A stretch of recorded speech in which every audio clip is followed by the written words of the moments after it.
ભાવનગર શહેર તેમજ જિલ્લામાં આજરોજ નવા ભાજપ પ્રમુખ દ્વારા શપથવિધિ બાદ પોતાનો કાર્યભાર સંભાળ્યો હતો। ભાવનગર શહેર તેમજ જિલ્લામાં છેલ્લા ઘણા સમયથી શહેર તેમજ જિલ્લા ભાજપ પ્રમુખના નામને લઈ અનેક ચર્ચાઓ ચાલી રહી હતી, જેમાં શહેર અને જિલ્લામાંથી ભાજપ પ્રમુખ બનવા માટે અનેક કાર્યકર્તાઓએ પોતાની ઉમેદવારી નોંધાવી હતી। ત્યારે ભાવનગરનું નામ ભાજપ સંગઠનમાં ખૂબ જ ચર્ચામાં રહ્યું હતું। આખરે ભાવનગર શહેર તેમજ જિલ્લા ભાજપ પ્રમુખના નામ જાહેર થતા ક્યાંક ખુશી તો ક્યાંક નારાજગી જોવા મળી હતી। ત્યારે આજરોજ ભાવનગર શહેર તેમજ જિલ્લામાં નવા બનેલા ભાજપ પ્રમુખ દ્વારા આજથી પોતાનો કાર્યકાળ સંભાળ્યો હતો। ત્યારે શહેર ભાજપ પ્રમુખનું શપથ ગ્રહણ વિધિ કાર્યક્રમ શહેર ભાજપ કાર્યાલય ખાતે યોજાયો હતો, જેમાં ખૂબ જ મોટી સંખ્યામાં રાજકીય આગેવાનો તેમજ કાર્યકર્તાઓ મોટી સંખ્યામાં ઉપસ્થિત રહ્યા હતા।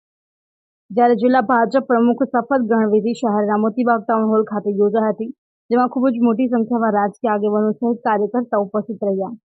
ત્યારે શહેર જિલ્લાના નવા ભાજપ પ્રમુખને લોકોએ આવકાર્યા હતા।